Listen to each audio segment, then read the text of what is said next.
أعوذ بالله من الشيطان الرجيم.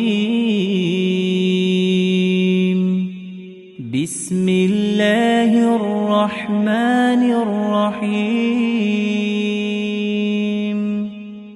الرحمن علم القرآن خلق الإنسان علمه البيان. السلام عليكم. الحمد لله نحمده ونستعينه ونستغفره ونعوذ بالله من شرور أنفسنا وسيئات أعمالنا. من يهدي الله فلا مضل له ومن يضلل فلا هادي له. وأشهد أن لا إله إلا الله وحده لا شريك له وأشهد أن محمدا عبده ورسوله أما بعد. அன்பிற்குரிய சகோதர சகோதரிகளே, அல்லாஹுடைய பேரருளால் காரைக்கால் இஸ்லாமிய நண்பர்கள் குழு கிஃபா மர்கஸ் சார்பாக நடத்தப்படக்கூடிய இந்த நிகழ்ச்சியிலே நாமெல்லாம் ஒன்று குழுமியிருக்கிறோம். இந்த நிகழ்ச்சியிலே இஸ்லாமிய குடும்பவியல் என்ற தலைப்பு எனக்கு தேர்வு செய்யப்பட்டிருக்கிறது. நாம் வாழ்க்கை நெறியாக ஏற்றுக்கொண்டிருக்கிற இஸ்லாமிய மார்க்கம் வணக்க வழிபாடுகளை மட்டும் சொல்லித்தராமல், கொள்கையை பற்றி மட்டும் பேசாமல், மனித வாழ்க்கையில் அவன் சந்திக்கிற எல்லா பிரச்சனைகளையும் தலையிட்டு இதை இப்படித்தான் செய்ய வேண்டும், இதை இப்படி செய்யக்கூடாது என்று எல்லா பிரச்சனைகளையுமே இஸ்லாம் நமக்கு வழிகாட்டுகிறது. அந்த வகையில் ஒவ்வொரு மனிதனும் தன்னுடைய குடும்பத்தில் எப்படி நடந்து கொள்ள வேண்டும், ஒரு கணவனாக, மனைவியாக, பெற்றோராக, பிள்ளையாக ஒரு இஸ்லாமிய குடும்பம் எப்படி இருக்க வேண்டும் என்று குடும்பவியல் சம்பந்தமாகவும் இஸ்லாம் நிறைய அறிவுறுத்துகிறது. குடும்பத்தில் உள்ள உறுப்பினர்கள் ஒவ்வொருவரும் எப்படி நடந்து கொள்ளணும் என்பதை பேசுவதற்கு எல்லா செய்திகளையும் பேசி முடிக்க முடியாது. அதனால் ஒரு குடும்பத்தில் கணவனாக இருப்பவர், மனைவியாக இருப்பவர், அவங்க எப்படி நடந்து கொள்ளணும், அவங்களுக்கு இஸ்லாம் என்ன அறிவுரைகளை சொல்கிறது என்பதைத்தான் இந்த நேரத்தில் நாம் தெரிந்து கொள்ள இருக்கிறோம். நபியல்லாஹு ஸல்லல்லாஹு அலைஹி வஸல்லம் அவர்கள் சொன்னார்கள், அத்துன்யா மத்தாவுன், இந்த உலகம் முழுவதும் செல்வமாகும். வ ஹைரு மத்தாயி துன்யா அல் மரஅத்து சாலிஹா, உலகத்து செல்வங்களில் மிகச்சிறந்த செல்வம் எது என்று கேட்டால் நல்லொழுக்கம் உள்ள மனைவி என்று நபியல்லாஹு ஸல்லல்லாஹு அலைஹி வஸல்லம் அவர்கள் உலகத்தில் ஒரு மனிதன் பெறக்கூடிய செல்வத்திலேயே அவனுடைய மனைவிதான் சிறந்த செல்வம், அதில் ஒழுக்கமான நல்ல சாலிகான மனைவியாக அவர் இருப்பாரேயானால் அவர்தான் சிறந்த செல்வம் என்று நபியல்லாஹு ஸல்லல்லாஹு அலைஹி வஸல்லம் சொல்லி காட்டுகிறார்கள். ஏன் மனைவியை சிறந்த செல்வம் என்று குறிப்பிடுகிறார்கள்? ஒரு மனிதனுக்கு மனைவி சரியில்லைன்னு சொன்னால் அவனால் பொது வாழ்க்கையில் ஈடுபட முடியாது, அவன் வெளியே சமூகத்துக்காக வேண்டி எந்த நல்ல பணிகளையும் செய்ய முடியாது. பல பேர் மெண்டல் ஆயிடுவான், மனைவி சரியில்லை அப்படின்னா மனக்குழப்பத்துக்கு ஆளாகக்கூடிய அளவுக்கு மனைவியே ஒரு பெரிய டார்ச்சராக இருக்குது, அவனால் ஏதாவது நல்ல காரியத்தில் ஈடுபட முடியுமா? இப்போ மனைவி நல்லொழுக்கம் உள்ள மனைவி ஒருவனுக்கு கிடைத்தால் அது மிகப்பெரிய ஒரு செல்வம் என்று நபியல்லாஹு ஸல்லல்லாஹு அலைஹி வஸல்லம் சொல்லி காட்டுகிறார்கள். ஆனால் பல குடும்பங்களில் இன்னைக்கு பார்க்குறோம், கணவன் மனைவிக்கு மத்தியில் ஒரு நல்லுறவு இல்லாமல், ஒரு சாலிகான மனைவியாக ஒரு பெண் இல்லாமல், அந்த கணவனுக்கு பல வகையில் தொல்லை கொடுக்கிற பெண்களாக பலர் இருப்பதை பார்க்குறோம். அதனால தான் நிறைய ஜோக்குகள் சொல்லும் பொழுது இந்த பெண்கள் படுத்துகிற பாடப்பத்தை நிறைய ஜோக்கு சொல்லுவாங்க. பட்டிமன்றங்களில், மேடை பேச்சுக்களில் பெண்கள் பண்ணுகிற அநியாயம் என்று பெண்களை பத்தான செய்வாங்க, நிறைய ஜோக்கு சொல்லுவார்கள். என்னதான் பெண்களை ஒரு கேலியாக, ஒரு கிண்டலாக அப்படி சொன்னாலும் எல்லா கணவனுக்கும் வீட்டுக்கு வரும்போது மனைவி வீட்டுக்குள்ளே இருக்கணும், அப்படி இல்லைன்னாலும் மெண்டல் ஆயிரும். மனைவி இருந்தாலும் சில பேர் மெண்டல் மாதிரி ஆயிடுவான், மனைவி இல்லைன்னாலும் அவனுக்கு பைத்தியம் முடிச்ச மாதிரி போயிடும். அவள் இல்லாட்டி சரியாக வராத, எங்கே போயிட்டா, 10 ஃபோன், இவர் வெளியே போயிட்டு ஃபோன் அடிக்கக்கூடாது யாரும்.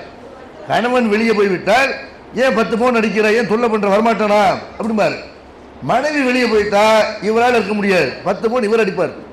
அப்போ எங்கே போயிட்ட, உன்னை காணாம, டீ போட்டு கொடுக்க ஆள் இல்லை, பேசுறதுக்கு ஆள் இல்லை என்று மனைவி மேலே வந்து எல்லா கணவனும் செய்கிறாங்க, பாசம் வைத்திருக்கிறார்கள். மனைவி இல்லைன்னா நம்ம இருக்க முடியாது என்பதை விளங்கியிருக்கிறார்கள். ஆனால் மனைவிமார்களை பற்றி என்ன செய்கிறாங்க, நிறைய பார்க்குற பல குடும்பங்களில் கணவன் எப்படியெல்லாம் பாடுபடுகிறான் என்று சும்மா ஒரு ஜோக்குக்காக வேண்டி நிறைய செய்திகளை சொல்வார்கள். ஒருத்தருக்கு திருமணம் நடக்கிறது. திருமணம் நடந்த உடனே மாமனார் அழுதுருக்கிறார். அழுத உடனே மாப்பிள்ளை கேட்டுருக்கிறார், நீங்கள் எல்லாம் கவலைப்படாதீங்க மாமா, உங்கள் பிள்ளையை நான் வந்து கண்கலங்காக பார்த்துக்குருவேன், உங்கள் பிள்ளையை பற்றி நீங்கள் கவலைப்பட வேணாம் இப்படின்னு இருக்கிறாரு. அப்போ மாமனார் சொல்லியிருக்கிறாரு, மருமகன் நான் என் பிள்ளையை பற்றி கவலைப்படுவேன், உங்களை பற்றி தான் கவலைப்படுறேன் இப்படின்னாராம். நான் என் முன்னாடி என்ன பாடுபட்டேன், என் பிள்ளை அப்படி தானே உங்களை படுத்துவா, அதனால் எனக்கு உங்களை பற்றி தான் கவலையாக இருக்குது, நீங்கள் என்ன கஷ்டப்பட போகிறீங்கன்னு அதை பற்றி தான் கவலைப்படுறேன் இப்படின்னாராம். அப்போ திருமணம் செய்து விட்டால் அந்த கணவன் வந்து எப்படி இருப்பானு ஒவ்வொருத்தரும் என்ன செய்கிறாங்க, அதுக்கு தான் பல பெண்களை பார்த்து குடும்பம் நல்லா இருக்குதா, அவங்களுடைய பழக்க வழக்கம் எப்படி இருக்கிறது என்றெல்லாம் கவனித்து பெண் பார்ப்பதற்கு பல முயற்சிகளை மேற்கொள்வதற்கெல்லாம் பின்னாடி மாப்பிள்ளை அழுதுகிட்டே இருக்கக்கூடாது, அவர் கவலைப்படுற நிலைமையில் ஆயிடக்கூடாது, டென்ஷன் ஆகக்கூடாது என்பதற்காகத்தான் செய்கிறாங்க. பெண் பார்க்கும்போது பல தகுதிகளை பார்க்கிறார்கள். அது மாதிரி ஒரு வீட்டில் வந்து ஒரு பொண்ணு அழுதுகிட்டே இருந்து கல்யாணம் பண்ணி வைக்கும்போது ஒரு பெண் அழுதுகிட்டே இருந்திருக்குது. அந்த பெண்ணோட தங்கச்சி கேட்டிருக்குது, ஏம்மா அக்கா அழுதுகிட்டே இருக்கிறாங்க, கல்யாணம் வைக்கிறாங்க, ஏன் அழுதுகிட்டே இருக்குது, மாப்பிள்ளை பார்த்தா சிரிச்சுட்டே இருக்கிறாரு, மாப்பிள்ளை நாளைக்கு அழுவார், இன்னைக்கு தான் இவங்க அழுகுறாங்க, நாளைக்கு அவர் என்ன செய்வார், நாளைக்கு தான் அவர் அழுவ ஆரம்பிச்சிருவார்.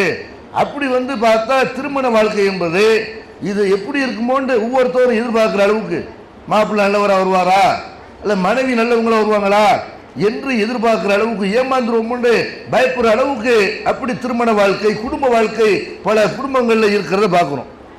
அந்த காலத்தில் என்ன செய்வாங்கன்னா, இப்போ செல்ஃபோனில் எல்லோரும் ஃபோட்டோ எடுக்கிறாங்க. அந்த காலத்தில் ஃபோட்டோகிராஃபர் தானே வந்து ஃபோட்டோ எடுப்பார் கல்யாணத்தில். அப்படி எடுக்கும்போது அவரை சிம்பலிக்க சொல்லுவார், மாப்பிள்ளை கடைசியாக சிரிக்க பார்ப்போம் அப்படிம்பாரு. அப்படின்னா அதை நீ கடைசியாக சிரிக்கிறது இப்படிங்கிறக்காக என்ன செய்வார், கடைசியாக சிரிக்க பார்ப்போம் இப்படிம்பாரு.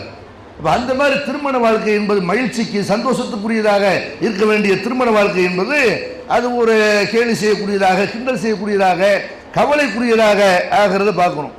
அது மாதிரி பெண்ணை பெற்றவர்கள் என்ன செய்கிறாங்க, திருமணம் பண்ணி கொடுக்கும்போது ஒரு பெண்ணும் சரி பெண்ணை பெற்றவர்களும் சரி அவர்களும் அதிகமாக கவலைப்படுற பார்க்குறோம். மாப்பிள்ளை எப்படி இருக்கான்னு தெரியலையே, எப்படி வச்சுக்கிறவாருன்னு தெரியலையே, கல்யாணம் ஆகி பொண்ணு புது வீட்டுக்கு என்ன செய்யுது, அம்மா வீட்டுக்கு திரும்ப வருது, மறு வீட்டுக்கு வருது, வந்த உடனே என்னம்மா வாழ்க்கை எப்படி இருக்குது அப்படின்னா சிரிச்சுக்கிட்டு நல்லா இருக்குன்னு சொன்னால் நல்லா வச்சிருக்கிறான்னு அர்த்தம். என்னத்தை தான் கல்யாணம் பண்ணிட்டேன், அதான் கட்டி கொடுத்துட்டீங்களே அப்படின்னா நல்லா இல்லைன்னு அர்த்தம். அப்போ அந்த மாதிரி சில பேர் என்ன செய்கிறாங்க, திருமணம் பண்ணி கொஞ்ச நாள்லேயே வெறுத்து போயிடுறான். என்னப்பா கல்யாணம் பண்ணி இப்போ எப்படி இருக்கிற, இப்போ சந்தோஷமாக இருக்கிறியா, என்னத்தை அப்படின்னு போகிறான்.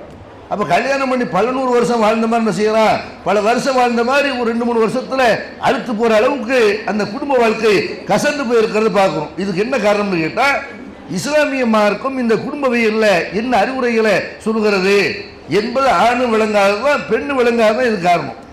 இஸ்லாம் எப்படியெல்லாம் பெண்களுக்கும் ஆண்களுக்கு அறிவுரை சொல்லுது, இதை ஒரு பயானாக நீங்கள் எடுத்துக்கொள்ளாமல் இது ஒரு பாடமாகவே நீங்கள் எடுத்துக்கொள்ள வேண்டும் ஒவ்வொரு குடும்பத்திலையும்.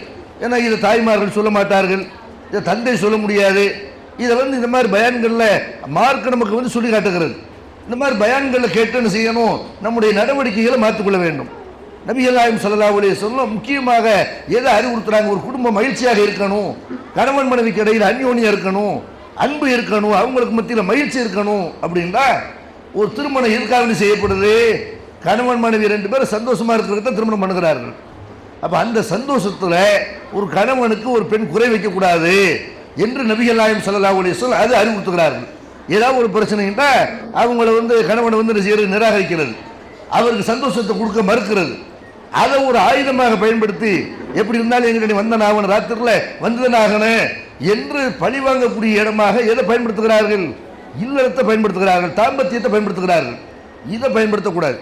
நபிகள் நாயகம் ஸல்லல்லாஹு அலைஹி வஸல்லம் சொல்லி காட்டுறாங்க, இதா தார் ரஜுலு இம்ரத்தஹு இலா ஃபிராஷி, ஒரு கணவன் தன்னுடைய மனைவியை படுக்கைக்காக வேண்டி அழைக்கும் பொழுது அவள் வந்து அதை மறுத்துவிட்டு இரவு தங்குவாளையானால் லானத்துகள் மலாய்க்கத்து ஹத்தா துஸ்பிக, விடுகிற வரைக்கும் வானவர்கள் அந்த பெண்ணை சபித்துக் கொண்டிருப்பார்கள் என்று பெருமானார் ஸல்லல்லாஹு அலைஹி வஸல்லம் செய்கிறாங்க. திருமண வாழ்க்கையில் கணவனை நீங்கள் சந்தோஷப்படுத்தணும். கணவனுக்கு இல்லற விஷயத்தில் தாம்பத்திய விஷயத்தில் எந்த குறை வைக்கக்கூடாது. எந்த அளவுக்குலாம் சொல்லி காட்டுறாங்க. நீங்க நோன்பு வைக்கிறீங்க, நஃபிலான நோன்பு, உபரியான நோன்பு வைக்கிறீங்க. அந்த மாதிரி வைக்கும்போது கணவர் உள்ளூர்ல இருக்கிறாரா, வெளியூர் இருக்கும்போது, வெளிநாட்டில் இருக்கும்போது நீங்க வந்து என்ன செய்யலாம், எப்பவுமே நீங்க நோன்பு வச்சுக்கலாம். கணவன் உள்ளூர்ல இருக்கும்போது நீங்க நோன்பு வைப்பதாக இருந்தா நஃபிலான நோன்பு, ஃபர்லான நோன்புக்கு அவருடைய பெர்மிஷன் தேவையில்லை. ஃபர்லான நோன்பு அவர் வைக்கக்கூடாதுன்னு சொன்னால் வைக்கத்தான் வேணும்.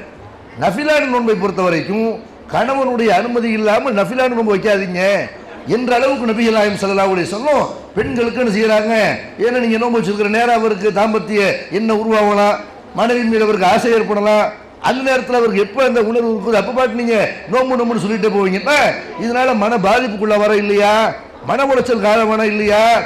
பல பெண்களை நாடுவதற்கு, பல திருமணங்கள் செய்ய வேண்டும் என்று நினைப்பதற்கு இதுக்கெல்லாம் காரணம் என்ன கேட்டால் மனைவியினுடைய புறக்கணிப்புகள், அவளுடைய அவமதிப்புகள், அவளுடைய அந்த இல்லற விஷயத்தில் அவளுடைய அந்த திருப்தி இல்லாமல் அவள் நடந்து கொள்வது, இதுதான் பலர் வந்து வழி தோறுவதற்கு கூட காரணமாயிரும். நல்ல மனிதர்கள் கூட ஒழுக்கம் தோறுவதற்கு என்ன காரணம்னு கேட்டால் அவனுடைய மனைவி சரியில்லாமல் இருந்திருப்பார்கள், அவனுக்கு போதிய அளவுக்கு திருப்தி இல்லாமல் இருந்திருக்கும். அப்போ இதில் இஸ்லாம் என்ன செய்யுது, உனக்கு வந்து கணவன் சரியான முறையில் உங்ககிட்ட நடந்து கொள்ளணும், அவன் ஒரு இறைச்சவாதியாக நடந்து கொள்ளணும் அப்படின்னா அல்லாஹ்வுடைய பயம் உனக்கு கொஞ்சம் இருக்கும். ஆனாலும் இந்த இல்லற விஷயத்தில் அவன் என்ன செய்யணும், திருப்தி அடையக்கூடியவனாக இருக்க வேண்டும் என்று அதில் அவனை ஏமாற்றி விடக்கூடாது என்று நபிகள் நாயகம் ஸல்லல்லாஹு அலைஹி வஸல்லம் இதை சொல்லி காட்டுகிறார்கள். அதே மாதிரி பெருமானார் ஸல்லல்லாஹு அலைஹி வஸல்லம் உங்கள்கிட்ட ஒரு பெண்மணி ஒரு தேவைக்காண்டி வர்றாங்க, ஒரு மார்க்க சந்தேகம் கேட்பதற்கோ அல்ல வேற ஏதோ ஒரு தேவைக்காண்டி வர்றாங்க. அப்படி வரும்பொழுது நபிகள் நாயகம் ஸல்லல்லாஹு அலைஹி வஸல்லம் அந்த பெண்மணிகிட்ட விசாரிக்கிறாங்க, ஏமா உனக்கு கனவு இருக்கிறாரா, உனக்கு கல்யாணம் ஆயிடுச்சா அப்படின்னு விசாரிக்கிறாங்க. கல்யாணம் ஆயிடுச்சு. கைஃப அன்தி மின்ஹு, நீ உன்னுடைய கணவர்கிட்ட எப்படி நடக்கிற அப்படின்னு கேட்குறாங்க.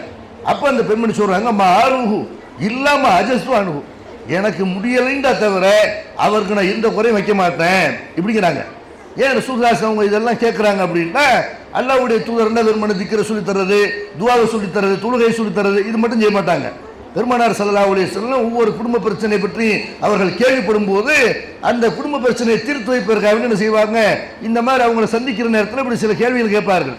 ஏன்னா கணவன் தரப்புலேருந்து ஒரு செய்தி வந்திருக்கு, அது சரியானு பார்க்கணும், சம்பந்தப்பட்ட பெண்கிட்ட கேட்டால் தான் தெரியும் என்று பெருமானார் ஸல்லல்லாஹு அலைஹி வஸல்லம் செய்கிறாங்க.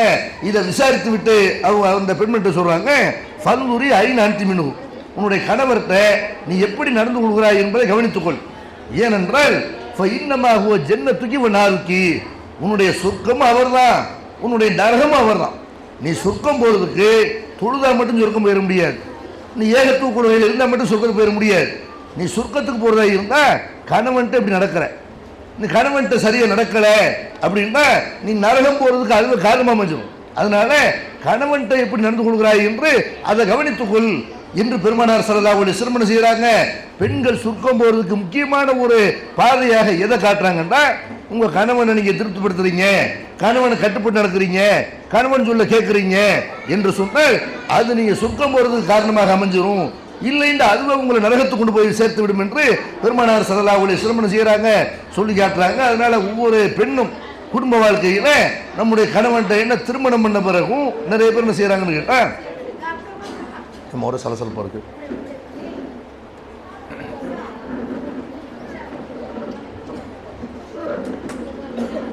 கொஞ்சம் அமைதியாக இருக்கு. இப்போ திருமணம் பண்ண பிறகு நமக்கு தெரிந்தவர்கள் இருப்பாங்க, நமக்கு சொந்தக்காரர்கள் இருப்பாங்க. கணவனுக்கு ஒரு ஆளை பிடிக்கல, ஒரு வீட்டுக்கு வரக்கூடாது அப்படின்னு கணவர் நினைக்கிறாரு. அந்த கணவர் சூரத்தான் கேட்கணும். கணவர் என்ன செய்கிறாரு, ஆடம்பரமாக அலங்காரம் பண்ண வேண்டும் என்ற பெயரில் வெளியே வரும்போது ஒரு பெண் அலங்காரம் பண்ணிட்டு வர்றாங்க. அதெல்லாம் மார்க் அடிப்படையில் நீங்கள் வீட்டுக்குள்ளே இருக்கும்போது இப்படி இருந்துக்கலாம், வெளியே வரும்போது இப்படிலாம் அலங்காரம் பண்ணக்கூடாது அப்படின்னு சொல்கிறாரு. இதெல்லாம் பெண்களுக்கு சில விஷயங்களை அறிவுரையாக சொல்லும்போது, உங்களுடைய ஆடை இப்படி இருக்கான்னு வெளியே வரும்போது முழுமையாக நம்மளை மறைச்சிக்கிறணும், அசிங்கமாக ஆடை உடுத்தக்கூடாது, புர்கா அணிந்தாலும் ஸ்டைலுங்கிற பேரில் என்ன செய்கிறாங்க, சில பேர் டைட்டாக ஆடை உடுத்து கொண்டு வருகிறார்கள். அப்போ இதெல்லாம் கணவர் பார்க்குற கணவருக்கு என்ன செய்யும், இதெல்லாம் ஒரு தவறான எண்ணத்தை உண்டாக்கும், மற்றவர்கள் தவறாக பார்ப்பாங்களே அப்படின்னு அவர் என்ன செய்வார், அட்வைஸ் பண்ணுவார். கணவன் அட்வைஸ் பண்ணால பல பெண்கள் காதை புத்திக்கிறாங்க. காதை பற்றி என்ன செய்ய ஆளுங்க தெரியும், அதெல்லாம் நீங்கள் சொல்லாதீங்க. யார் எனக்கு எல்லாம் தெரியும் நினைக்கிறார்களோ அவர்கள் தங்களை திருப்தி கொள்ளவே முடியாது. நல்ல விஷயம் சொன்னாலும் செய்வாங்க, ஏற்றுக்குருவோம் என்ற தப்பு இருந்தால் மாற்றிக்கிறேன். இல்லாட்டி நீங்க தப்பா விளங்கி இருக்கிறீங்க என்று அவருக்கு நம்ம பதில் சொல்லணுமே தவிர அதை விட்டு என்ன செய்யறாங்க, அட்வைஸை பண்ணக்கூடாது. இவர் எப்ப பார்த்தாலும் என்ன செய்யறாரு, அட்வைஸ் பண்ணிட்டே இருக்கிறாரு. இப்படின்னு தகப்பனுக்கு அடுத்தபடியாக நீங்க திருமணம் பண்ண பிறகு உங்களுக்கு அட்வைஸ் பண்றது யாரு? உங்களோட கணவன் தான். வேற யாரும் அட்வைஸ் பண்ணுவாங்க? மற்றவர்கள் ரசித்து விட்டு போவார்கள், மற்றவர்கள் கேலி செய்து விட்டு போவார்கள். இப்போ கணவனுக்கு தான் மனைவி மேல் அக்கறை இருக்கும். அந்த மனைவி தனக்கு மட்டுமே சொந்தம் என்று கணவன் நினைக்கும் பொழுது அவர் சில அட்வைஸ் பண்ணார்னு சொன்னா இது நல்லது, அவருக்கு வந்து செய்ய அவர் உணர்ச்சிக்கு அடிப்படைய மாட்டார். அவர் சிந்தித்து முடிவெடுக்கிறதுனால இதுல நல்லது இருக்குது கெட்டது இருக்குது என்று உங்களுக்கு ஒரு ஆலோசனை சொல்வாரே, ஆனால் அதுக்கு கட்டுப்பண்ணுமே தவிர நீ சொன்ன கேட்க முடியும் பார்த்தா என்ன செய்யற, அட்வைஸ் பண்ணிட்டே இருக்கிற என்று அட்வைஸ் பண்றது பொறுக்காம பல பெண்கள் கணவனை மீறதை பார்க்கணும். நபிகள் நாயகம் ஸல்லல்லாஹு அலைஹி வஸல்லம் சொல்றாங்க, நீங்க சுருக்கம் போறதா இருந்தா கணவனை கட்டுப்பட்டுடுங்க. திருமறை குர்ஆன்ல எல்லாம் சொல்லி காட்டலாம். அர் ரிஜாலு கவ்வாமூன் அலன் நிசா பிமா ஃபல்லல்லாஹு பாலஹும் அலா பாலின் வ பிமா அன்ஃபகு மின் அம்வாலிஹிம். ஆண்கள் தான் பெண்களை நிர்வகிக்கக்கூடியவர்களாக இருக்கிறார்கள். ஆண்கள் தான் நிர்வாகி. குடும்பத்தில் வந்து நிர்வாகி யாரு? யார் சொல்றதை கேட்கணும்? கணவன் மனைவி ரெண்டு பேரும் அந்த குடும்பத்தில் பொறுப்புதாரியாக இருந்தாலும் கடைசி முடிவெடுக்கக்கூடிய அதிகாரம் யாருக்கு இருக்குன்னு கேட்டா ஒரு கணவனுக்கு தான் இருக்கிறது. என்ன அதிகாரத்தை வந்து ரெண்டு பேருக்கு சமம்னு கொடுக்க முடியாது. ஒரு இடத்துல ஒரு ஆள் அதிகாரம் பண்ணா தான் அந்த குடும்பம் நல்லா இருக்கும். இப்போ யாருக்கு குடும்பத்தில் அதிகாரத்தை நம்ம கொடுக்கறது? ஒரு பிள்ளையை கண்ட்ரோல் பண்றது, மனைவி என்ன செய்யணும், அட்வைஸ் பண்ணணும். ஆனால் கண்ட்ரோல் பண்றதை பொறுத்த வரைக்கும், முடிவெடுக்கிறத பொறுத்த வரைக்கும் ஒரு கணவன் என்ன சொல்றாரோ அதை கேட்டு நடக்கணும். பிள்ளை பள்ளிக்கூடத்தில் சேர்க்கணும், அவர் தான் காசு பணம் செலவழிக்கிறவர் இருக்கிறாரு. அதனால எந்த பள்ளிக்கூடத்தில் சேர்க்கணும்னு அவர் தான் முடிவு பண்ணுவார். இந்த பள்ளிக்கூடத்தில் சேர்க்கிறவர்கிட்ட நம்மகிட்ட பொருளாதாரம் இருக்குது, அதனால இந்த பள்ளிக்கூடத்தில் சேர்த்தா போதும். வசதி வாய்ப்பு இருந்தால் என்ன செய்யலாம், நல்ல காஸ்ட்லியான பள்ளிக்கூடத்தில் சேர்க்கலாம். அவருடைய வசதி என்ன, அவருடைய வருமானம் என்ன, அவர் என்ன சொல்றாருன்னு கேட்டு என்ன செய்யணும். பள்ளிக்கூடத்தில் சேர்க்கிறா இருந்தாலும் சரி, ஒரு பிள்ளையை கட்டி கொடுக்குறா இருந்தாலும் சரி, கணவனை வந்து முடிவெடுக்கக்கூடிய இடத்தை அவருக்கு கொடுக்கணுமா இல்லையா? சில விஷயங்கள் அவர் புரியாமல் இருக்கிறார் என்றால் அதை நம்ம எடுத்து சொல்லலாமே தவிர முடிவெடுக்கக்கூடிய அதிகாரம் எல்லா விஷயத்திலையும், பிள்ளை விஷயத்துல, மனைவி விஷயத்துல எங்க தங்குறது அப்படின்னு ஒரு பிரச்சனை வருது. மாமியா வீட்டில் இருக்கிறதா, தாய் வீட்டில் இருக்கிறதா, இல்லை தனி வீட்டில் இருக்கிறதா என்றெல்லாம் பிரச்சனை வருது. பல பெண்கள் இதில் என்ன செய்யறாங்க, தனியாக வைக்கிறேன்னா வாழ்க்கை தேவையில்லை அப்படின்னு வாழ்க்கையவே துறக்கிறதையெல்லாம் நம்ம பார்க்குறோம். அப்போ முடிவை பொறுத்த வரைக்கும் இஸ்லாம் என்ன சொல்லுது, அர்ரிஜாலு கவ்வாமூன் அலன் நிசா, ஆண்கள் தான் பெண்களை நிர்வகிக்கக்கூடியவர்கள். ஏன்?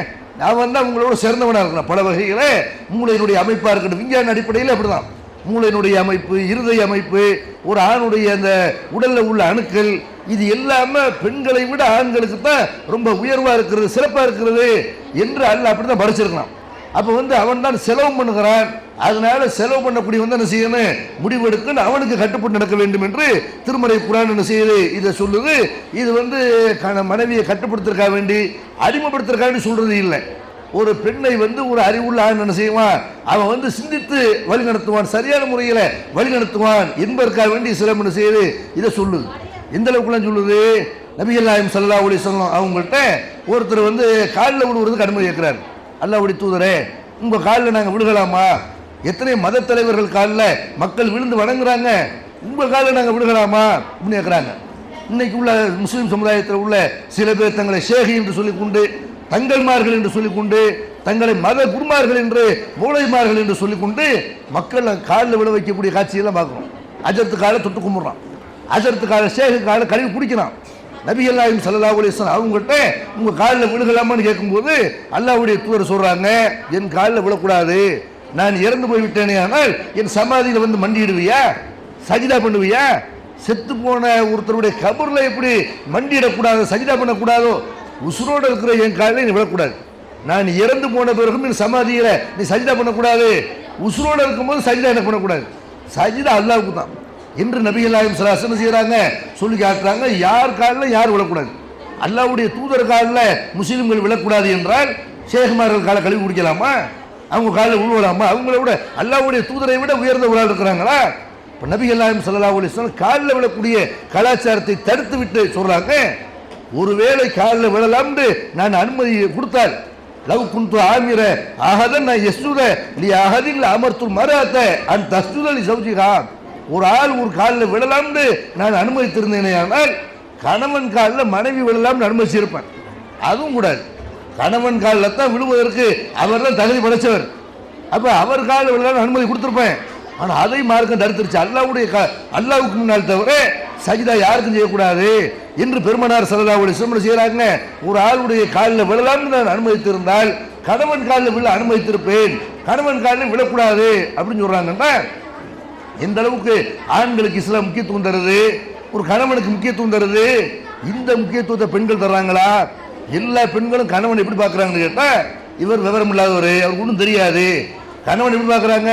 இவர்கள் தான் அறிவாளிகள் என்றும் கணவனை பொறுத்த வரைக்கும் ஒன்றும் தெரியாது என்று கணவனை முட்டாளாகவும் நான் சொல்றதை நீ கேட்கணும் என்று கணவனை கண்ட்ரோல் பண்ணக்கூடியவர்களாகத்தான் செய்யறாங்க பல பெண்கள் இருக்கிறாங்க. இஸ்லாம் என்ன சொல்லுன்னு கேட்டா, இஸ்லாமிய குடும்பவியல்ல நமக்கு இஸ்லாம் என்ன அறிவுறுத்துன்னு கேட்டா, கணவன் சொல்றதை நீ கேட்டு நடங்க, கணவனை கட்டுப்பட்டு நடங்க என்று ஆண்கள் தான் குடும்பத்தை நிர்வகிக்கக்கூடியவர்கள் என்று அப்படி இஸ்லாமிய மார்க்கம் சொல்லி காட்டுகிறது.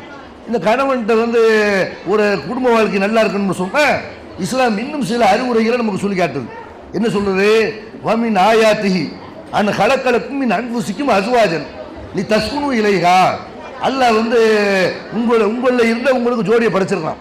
ஒரு ஆதம் அல்லாஹ் படைச்சான், ஆதம் அலைஹிஸ்ஸலாத்தை படைச்சான், ஆதம்ல இருந்த ஹவ்வாவை படைச்சான். ஒரு ஆண் பெண் இல்லாமல் இருக்க முடியாது என்பதற்காக வேண்டி அல்லாஹ் என்ன செய்யறான், எல்லாரும் ஜோடியாக வாழ வேண்டும் என்று அப்படித்தான் அல்லாஹ் வச்சிருக்கிறான். ஏன் ஜோடியா வாழணுங்கிறான்?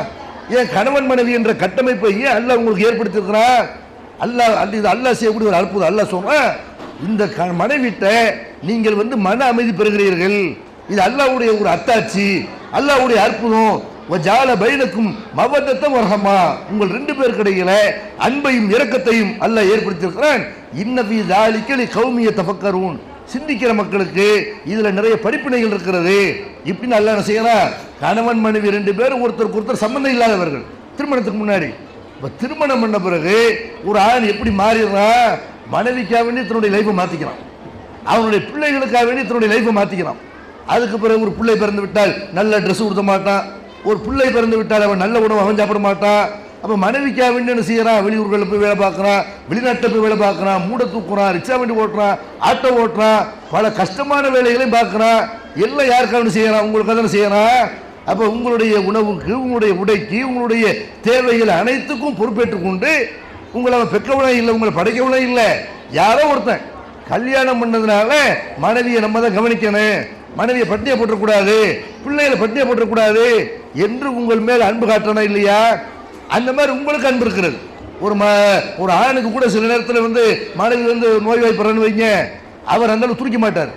ஆனால் ஒரு பெண்ணு துடிப்பா. கணவனுக்கு உடல்நிலை சரியில்லைன்னு சொன்னா ஒரு பெண் என்ன செய்வா, உடனே துடிப்பா, பரித வைப்பா, கணவனுக்கு இந்த மாதிரி ஆயிடுச்சே என்று. இந்த அன்பை எல்லாம் யார் ஏற்படுத்தினது? இது அல்லாஹ் ஏற்படுத்தியிருக்கிறான். இப்போ கணவன் மனைவிக்கு மத்தியில் அவங்களுக்கு மத்தியில் மன அமைதி வேணும். மன அமைதிக்காக வேண்டிதான் உங்களை அல்லாஹ் ஜோடியை படைச்சிருக்கிறான், ஜோடி ஆக்கியிருக்கிறான் இப்படின்னு நல்லா சொல்லி காட்டுறான். அப்போ திருமண வாழ்க்கையில் ஒரு மனைவியை பொறுத்த வரைக்கும் மன அமைதி தரக்கூடியவளாக இருக்கிறான்.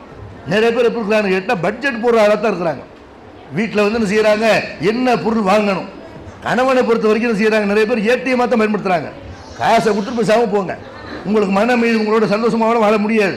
நீங்கள் உங்கள் வீட்டில் இருந்துக்கிறீங்க, அம்மா வீட்டில் இருந்துக்கிறீங்க, வெளிநாட்டில் இருந்துக்கிறீங்க, வெளியூரில் கூட இருந்துக்கிறீங்க. எங்களுக்கு தேவை என்ன, பொருளாதாரம் என்ற அளவுக்கு பல பெண்கள் கணவன் ஒரு காசு குளிக்கக்கூடிய ஒரு மரமாக அப்படி பார்க்குறாங்களே தவிர, பல பெண்கள் கணவனுக்கு நம்ம மகிழ்ச்சியை தரணும், அந்த கணவனுக்கு கட்டுப்பட்டு நடக்கணும், அந்த கணவனுக்கு ஒரு நல்ல மனைவியாக இருக்கணும்னு பல பெண்கள் நினைக்க மாட்டேங்கிறாங்க. அது இப்போ நவீன கால பெண்களை பொறுத்த வரைக்கும் அந்த மாதிரி இந்த கணவனுக்கு கட்டுப்படக்கூடிய விஷயத்தை பொறுத்த வரைக்கும் என்ன செய்யறாங்க, நிறைய கணவன்மார்கள் செலவழிக்க முடிக்கிறார்கள். செலவழிக்கிற கணவனை தான் தேர்ந்தெடுக்கவும் செய்யறாங்க. இஸ்லாமிய மார்க்கம் கணவனை எப்படி தேர்ந்தெடுக்க சொல்லுது? உலகத்தில் ஒரு மனைவியை, ஒரு பெண்ணை ஒரு ஆண் தேர்ந்தெடுக்கிறான். எதுக்கு தேர்ந்தெடுக்கிறான்? அழகுக்காக வேண்டி தேர்ந்தெடுக்கிறான். அவள்கிட்ட உள்ள அந்த குலப்பெருமைக்காக வேண்டி, எப்படிப்பட்ட குலம் பாரம்பரியம் அதுக்காக வேண்டி கல்யாணம் பண்றான். அந்த மாதிரி அவளுடைய அந்த அழகுக்காக வேண்டி கல்யாணம் பண்றான், அவளுடைய காசு பணத்துக்காக கல்யாணம் பண்றான், அவளுடைய மார்க்கப்பட்டிற்காக வேண்டி கல்யாணம் பண்றான். இதுல நீங்க எதை தேர்ந்தெடுக்க வேண்டும் என்று சொன்னால் மார்க்கப்பற்றி தேர்ந்தெடுங்கள். ஒழுக்கமா இருக்கிறாளா, மார்க்க இருக்கிறான்னு அதை பாருங்கன்னு அல்லாஹ்வுடைய தூதர் சொல்றாங்கல்ல, அதுலதான் வெற்றி இருக்குன்னு சொல்றாங்கல்ல. இது ஒரு பெண்ணும் அப்படித்தான் பார்க்கணும். ஒரு பெண்ணை ரசூலுல்லாஹ் எப்படி பார்க்க சொல்றாங்களோ ஒரு பெண்ணை ஆண் அப்படித்தான் பார்க்கணும். ஒரு மார்க்கம் தெரிஞ்சவராக இருக்கிறாரா, மார்க்கத்தை கடைபிடிக்கிறாரா, துழுகிறாரா, இறையச்சம் உடையவராக இருக்கிறாரா, தாடி வச்சிருக்கிறாரா, இப்படி பார்க்கணுமே தவிர திருமணம் பண்ணும் போது எதை பார்க்குறாங்க, அவர் துழுகாட்டும் பரவாயில்லை, குழுகை இல்லாட்டும் பரவாயில்ல, காசு பணம் வச்சிருக்கிறாரா, பிரான்ஸில் விசா வச்சிருக்கிறாரா, நம்மளை அங்கே கூட்டு போவாரா, இப்படின்னு காசு பணத்தை மையமாக வைத்து தான் திருமணம் நடக்கிறது. அப்போ திருமணத்தை பொறுத்த வரைக்கும் மன அமைதி வேணும். ரெண்டு பேரும் என்ன செய்யணும்? சந்தோஷமா இருக்கணும். வெளிநாட்டில் இருக்கிறோம், வெளிநாட்டு பொருள்களை பயன்படுத்துறோங்கிற முக்கியம் இல்லை.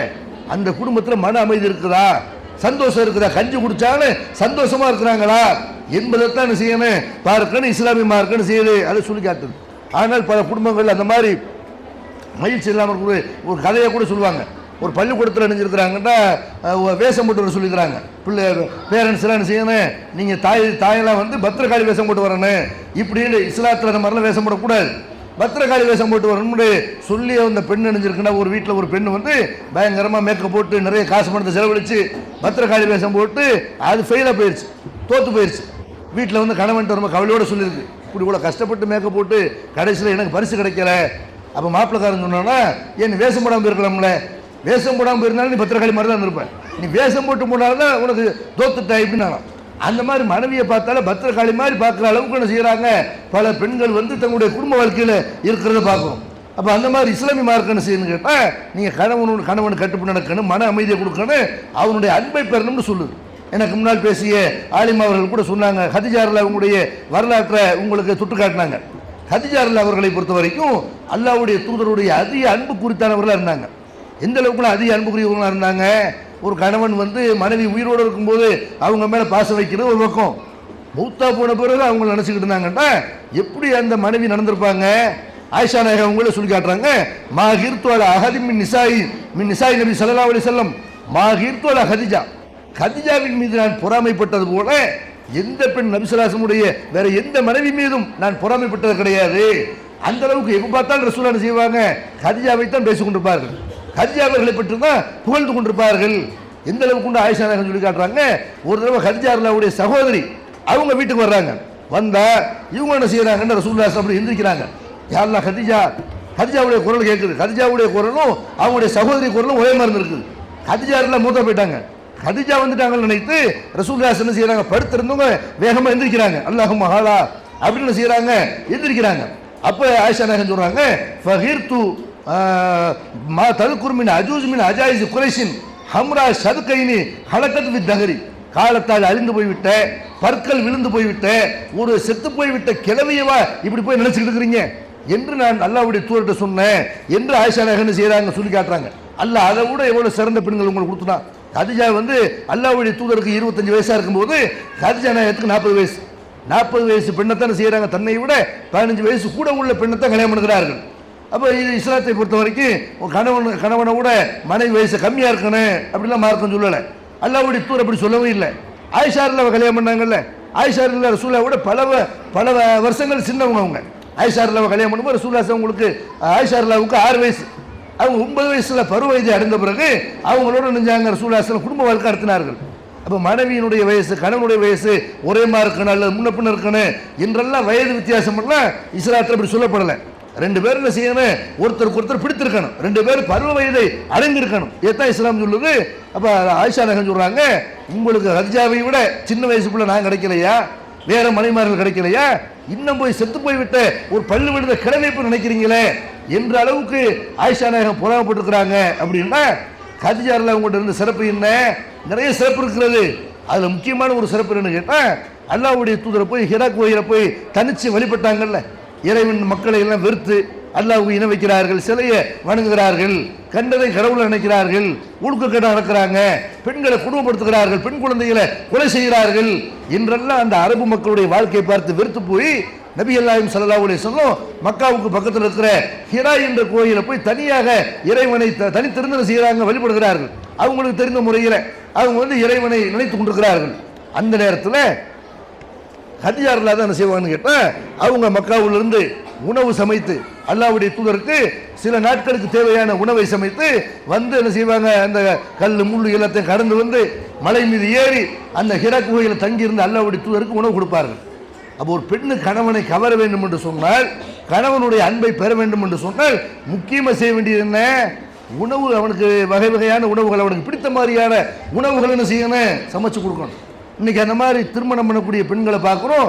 திருமணம் பண்ணும்போது, திருமணம் பண்ணுற வரைக்கும் சாப்பாடை பற்றி என்னென்னு தெரியாது, சாப்பிடவும் தெரியும். ஒரு வீட்டில் கூட நினைச்சிருக்கிறாங்க, மாப்பிள்ளை கேட்டுக்கிறாரு, அந்த ஃபர்ஸ்ட் நைட் என்ன கேட்டுக்கிறாரு, என்னம்மா நீ நல்லா சமைப்பியா, இல்லை சுடுதண்ணி மட்டும் வைக்க தெரியும் அப்படின்றது. அப்போ நீ இது வரைக்கும் என்ன பண்ணுன?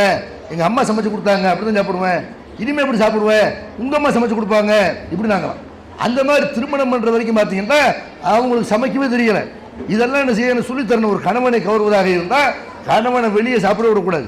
பல பேர் என்ன செய்யலாம், அப்போ இன்றைக்கே நல்ல சாப்பாடு சாப்பிட்றேன், ஏன் வீட்டுக்கு சாப்பிட வரலாம் என்ன செய்யறேன், இன்னைக்கு ஒரு நாளாக நல்ல சாப்பாடு சாப்பிட்றேன் இப்படிங்களாம்.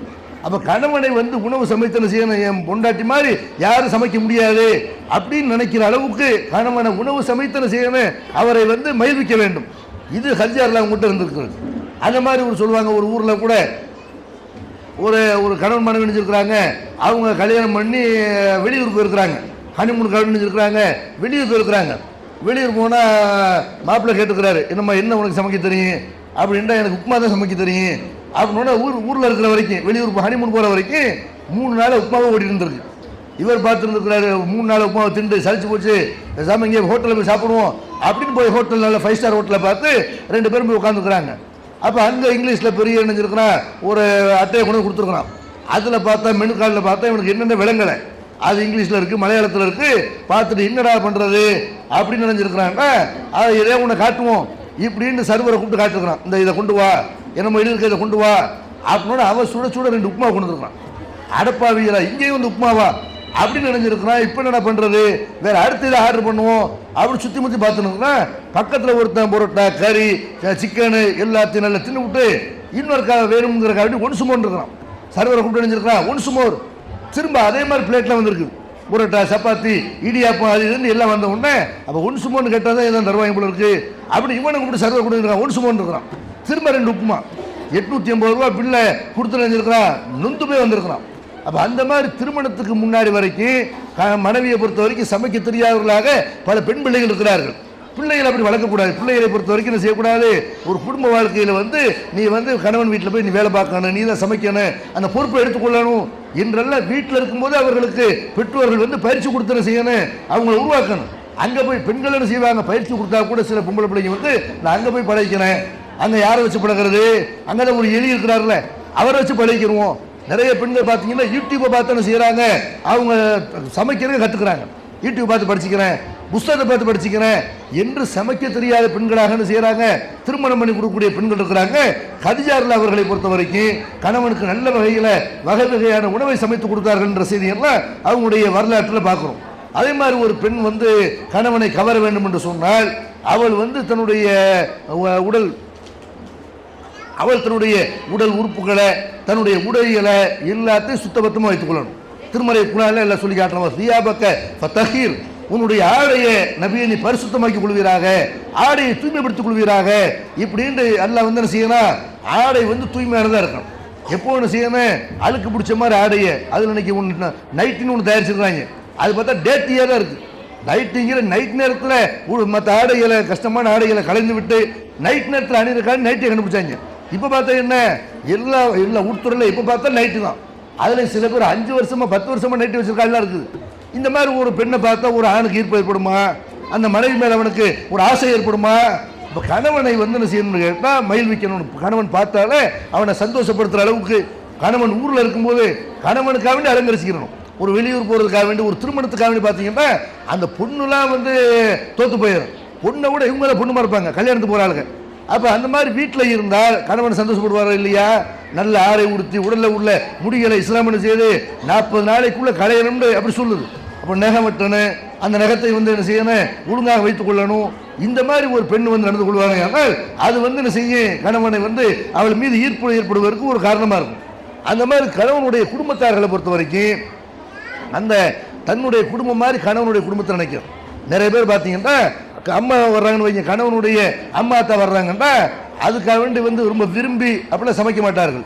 சில வீடுகளில் கணவனுடைய தனி வீடாக இருப்பாங்க, கணவனுடைய அம்மா அத்தா வர்றான்னு வைங்க, என்னத்தையும் அப்போ தானே செய்வாங்க, சும்மா கோழிக்கறி வாங்கி ஆக்கிடுவோம், ஏதாவது செய்வோம், சாம்பார் ஆக்கிக்கிறோம் இப்படிங்கிறது. இது அவங்க அம்மா அத்தா வந்தாங்கண்டா அப்போ என்ன செய்யறது, மீன் வாங்கிட்டு வாங்க, போய் மட்டன் வாங்கிட்டு வாங்க. இதை ஒரு கணவன் பார்ப்பனா இல்லையா?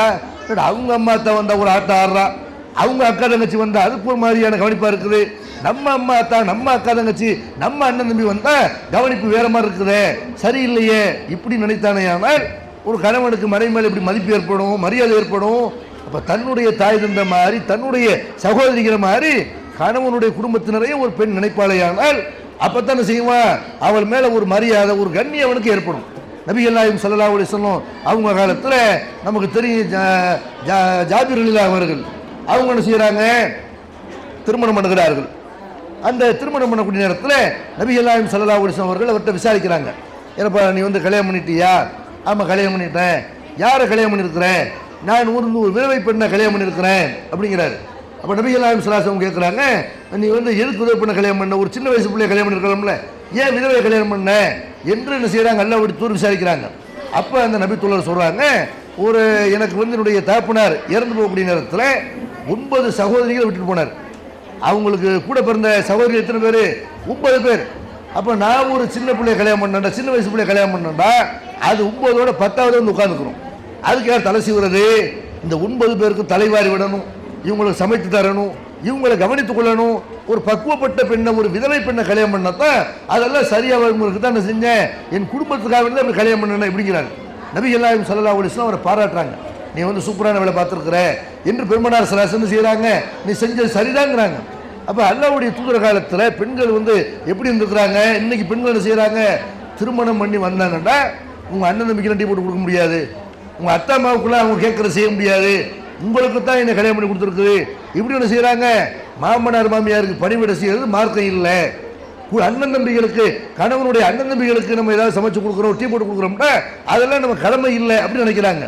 அப்படி இஸ்லாம் சொல்லவே இல்லை. ஒரு குடும்பத்துக்கு வந்து விட்டால் அந்த குடும்பத்தில் உள்ள எல்லாமே நம்முடைய உறுப்பினர்கள், நம்முடைய அண்ணன் தம்பிக்கு கூட நம்ம டீ போட்டு தர மாட்டோமா, ஒரு சுடுதல் வச்சு தர மாட்டோமா? அப்போ நம்முடைய குடும்ப உறுப்பினர்களாக என்ன செய்யணும், எந்த வீட்டுக்கு ஒரு பெண்கள் போகிறார்களோ அந்த வீட்டில் உள்ளவர்கள் தன்னுடைய குடும்பத்து உறுப்பினர்களாக நினைக்கணும். இன்னும் சொல்ல போனால் எத்தனை பேர் தன்னுடைய பெற்றோரை வந்து முதியோர் இல்லத்துக்கு அனுப்புறான்ல, இந்த முதியோர் இல்லத்துக்கு அனுப்புறதுக்கு என்ன காரணமாக இருக்குது? இந்த மனைவியினுடைய டார்ச்சர் தான் காரணமாக இருக்குது. ஒரு பெண்ணு வந்து என்ன செய்யணும், உறவை பேண சொல்லி ஆணை தூண்டணும். நீங்கள் வந்து என்ன பண்ணுங்க, அக்கா தங்கச்சியோட சேர்ந்துறீங்க, அண்ணன் தம்பியோட சேர்ந்துறீங்க, ஏன்னா லா எதுகுல் ஜன்னத்தை காத்தி உன், உறவை துண்டிப்பவன் சொர்க்கம் போக முடியாது என்று நபிகள் நாயகம் ஸல்லல்லாஹு அலைஹி வஸல்லம் சொல்லியிருக்கிறனால உறவை துண்டிக்க சொல்லி ஒரு பெண்ணு தூண்டக்கூடாது. அண்ணன் தம்பியோட ஒத்துமையா இருங்க, அம்மாவோட ஒத்துமையா இருங்க, அம்மா கஷ்டப்படுறாங்க உங்களுக்கு ஏதாவது பணம் அனுப்பி வைங்க, இப்படி என்ன செய்யணும், ஒரு பெண்ணு வந்து கணவனை தூண்டணும். இது அவள் மேலே மரியாதை ஏற்படும், ஈர்ப்பு ஏற்படும். இவளை நம்பி நம்ம என்ன செய்யலாம், நம்ம இவ்வளவு நாள் இவளுக்காக செலவழிக்கலாம், கொடுக்கலாம் என்ற ஒரு எண்ணம் ஏற்படும்.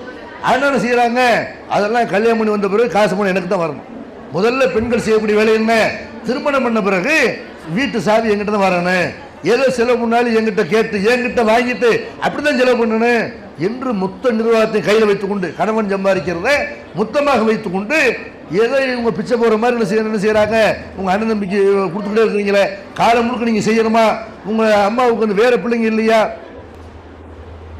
இப்போ முதியோர் இல்லத்துக்கு அனுப்புறதுக்கு காரணமான செய்யக்கூடாது, ஒரு பெண் இருக்கக்கூடாது, பெற்றோரை வந்து பேண வேண்டும், பெற்றோருக்கு உபகாரம் செய்யணும்னு அந்த வசனங்கள்லாம் குர்ஆனில் இருக்குதுல்ல.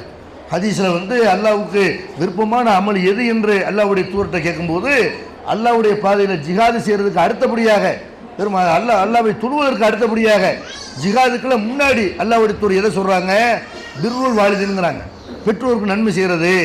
பெற்றோருக்கு நன்மை செய்கிறது அல்லாஹ்வுக்கு விருப்பமான அமலாக இருக்கும் பொழுது அந்த அமலை செய்ய சொல்லி பெற்றோரை தூண்டணும் தவிர அந்த அமலை அவனை செய்ய விடாமல் குறுக்கணிக்கக்கூடாது. இதை என்ன செய்யணும், குடும்ப வாழ்க்கையில் கணவனுடைய அன்பை பெறுவதாக இருந்தால் இந்த குடும்பம் மகிழ்ச்சியாக இருக்க வேண்டும் என்று சொன்னால் இதை பெண்கள் வந்து கடைபிடிக்கணும். ஆண்களுக்கு சொல்ல வேண்டிய அறிவுரை நிறைய இருக்கிறது, ஆண்களுக்கு இஸ்லாம் நிறைய அறிவுரைகளை சொல்லுது. பெண்கள் கூடியிருக்கிறனால கிடைத்த நேரத்தில் பெண்களுக்கு சொன்னால் இது பயனுள்ளதாக இருக்கும். ஆண்கள் குறைவாக இருக்கிறனால பெண்களுக்கு மெசேஜ் சொன்னால் செய்யும், இந்த சபையில் அது பொருத்தமானதாக இருக்குங்கிறனால பெண்களுக்குள்ள விஷயத்தை மட்டுமே சொல்கிறேன். ஏன்னா பெண்களை குறை சொல்கிறாங்களா அப்படின்னு நினைக்கப்பட பாங்க சொல்கிறாங்களா? அன்பிற்குரிய சௌரியில் இஸ்லாமிய குடும்பவியல்ங்கிற தலைப்பில் ஒரு குடும்பம் சிறந்து விளங்குறதுக்கு பெண்கள் செய்ய வேண்டிய கடமை என்ன, அவங்க கணவன்கிட்ட எப்படி நடந்து கொள்ளணும் அப்படிங்கிறத நம்ம பார்த்துட்டு வரணும். இந்த பெண்கள் வந்து அந்த குடும்பம் மகிழ்ச்சியாக இருப்பதற்கு செய்ய வேண்டிய இன்னொரு காரியம்னு கேட்டால் பிள்ளைகள் மேலே அக்கறை செலுத்தணும். ஆம்பளை பிள்ளையாக இருந்தாலும் சரி, பொம்பளை பிள்ளைகளாக இருந்தாலும் சரி, அவங்க மேலே அன்பு காட்டணும், அக்கறை செலுத்தும்.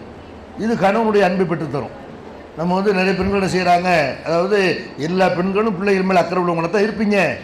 ஆனால் சில பெண்களை பார்த்தீங்கன்னா அந்த பிள்ளைகளை வந்து கண்டுகொள்ளாதவர்களாக இருக்கிறார்கள். பிள்ளைங்க எங்கேயா போய் துளையட்டேன், இப்போ வெளியே போய் விளையாடட்டேன், நம்ம என்ன செய்வோம் சந்தோஷமாக, நம்ம மகிழ்ச்சியாக இருப்போம், டிவி பார்ப்போம், நம்ம செல்ஃபோன் பார்ப்போம் என்று தங்களுடைய மகிழ்ச்சிக்காக வேண்டிய பிள்ளைங்க கையில் ஃபோனை கொடுத்துறாங்க. சத்தம் போடாமல் இருந்தால் சரி, தொல்லை பண்ணாமல் இருந்தால் சரி என்று பிள்ளைங்க கையில் ஃபோனை கொடுத்து அவன் என்ன பார்க்குறான், என்ன அந்த அதில் வருது என்பதையெல்லாம் கண்டுகொள்ளாமல் செய்கிறாங்க. சில பேர் பார்த்தீங்கன்னா ஊர் சுற்றவும் ஆரம்பிக்கிறார்கள். இங்கேருந்து என்ன செய்கிறது, நாகப்பட்டினத்துக்கு போகிறது அல்லது வேறு ஏதாவது பக்கத்தில் உள்ள சேம்பரத்துக்கு போகிறது, கடலூருக்கு போகிறது. இங்கே பொம்பளை பிள்ளை தனியாக விட்டுன்னு செய்வாங்க. அவங்க வீட்டில் பிள்ளைகள் இருப்பார்கள். அப்போ தேவைக்கு வெளியே போகிறது என்பது வேறு.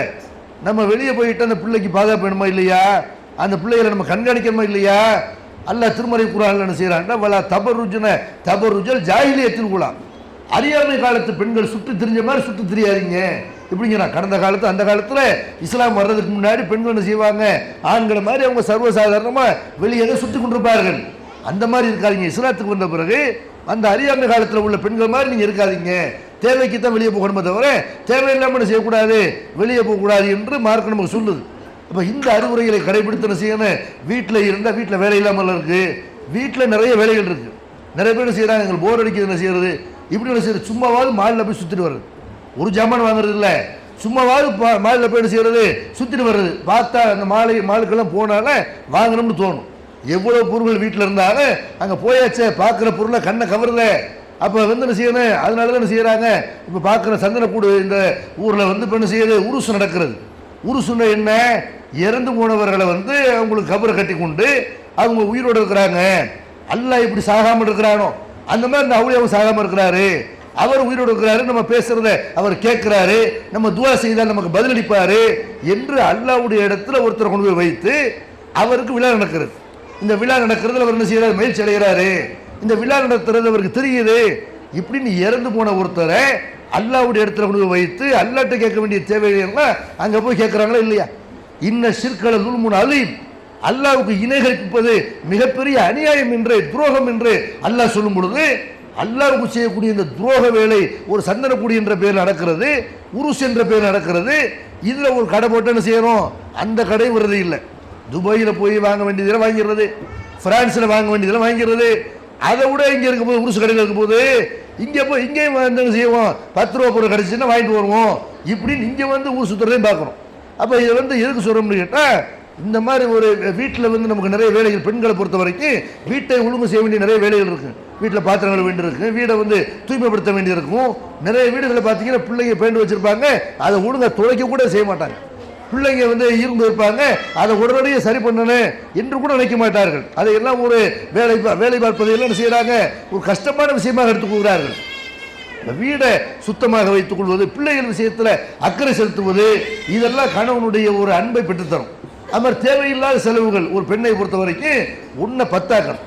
குடும்ப வாழ்க்கையில் கணவனுடைய மகிழ்ச்சியை, அன்பை, அரவணைப்பை, ஆதரவை, அந்த நிரந்தரமான வாழ்க்கையை பெற வேண்டுமானால் கணவனுடைய பொருளாதாரத்தை பாதுகாக்கணும். அல்லாஹ்வுடைய தூதர் சொல்லி காட்டுறாங்க, குல்லுக்கும் ராயின் வ குல்லுக்கும் மஸ்ஊலுன் அன் ரய்யத்தி, நீங்கள் ஒவ்வொருவரும் பொறுப்பாளர்கள், அவரவருடைய பொறுப்புகளை பற்றி மறுமையில் விசாரிக்கப்படுவீர்கள் என்று அல்லாஹ்வுடைய தூதர் சொல்லும்போது அதில் பெண்களை பற்றி சொல்றாங்க, வல் மராத்து ராயத்துன் அலா பைத்தி பாலிகா வ வலதிஹி, ஒரு பெண்ணும் பொறுப்பாளி, அவளுடைய பொறுப்பை பற்றி மறுமையில் விசாரணை செய்யப்படுவாள். எதில் பொறுப்பாளி, கணவனுடைய பொருளாதாரம் இருக்குல்ல, கணவனுடைய வீடு, அந்த பொருளாதாரம் அவனுடைய வீடு, இதுக்கு அவள் பொறுப்பாளி. இதை பற்றி அவள்கிட்ட மறுமையில் கேள்வி இருக்குது. கணவனுடைய குழந்தைகள் விஷயத்தில் நீ எப்படி நடந்துக்கிட்ட என்று அதற்கு கேள்வி இருக்கிறது என்று செய்கிறாங்க அல்லாஹ்வுடைய தூதர் சொல்கிறாங்க. அதனால் கணவனுடைய பொருளாதாரத்தை வீணாக்குறது, சில பெண்கள் செய்கிறாங்கன்னா கணவனுக்கு தெரியாமல் உங்கள் கடன் கொடுக்குறது, கேட்குறாருங்க அவங்க தருவாங்களா, ஏதாவது நம்ம செக்யூரிட்டிக்கு ஏதாவது கொடுக்குறாங்களா, அதெல்லாம் பார்க்காம செய்கிறது, தெரிஞ்சவங்க, தோழி, சொந்தக்காரங்க என்பதற்காக வேண்டி கணவன் கஷ்டப்பட்டு வெளிநாட்டிலேருந்து கொடுத்து விட்ட நகைகளை, சம்பாதிச்சு அனுப்பின பணங்களை எல்லாம் சர்வசாதாரணமாக வாரி வழங்குறதையெல்லாம் பார்க்குறோம். அப்போ ஒரு சொத்த கணவன் சம்பாதிச்சு ஒரு சொத்தை கொடுக்குறதா இருந்தால் திரும்பி வருமானம் பார்க்கணும்ல, மார்க்கை எப்படி கொடுக்க சொல்லுதோ அந்த மாதிரி கொடுக்கணும்ல. கணவனுடைய பொருளாதாரத்தை வந்து பூதாரித்தனமாக செய்யக்கூடாது, செலவு பண்ணக்கூடாது. அதை பாதுகாத்து வந்தீர்களே ஆனால் இது கணவனுடைய அன்பை பெற்றுத்தரும்.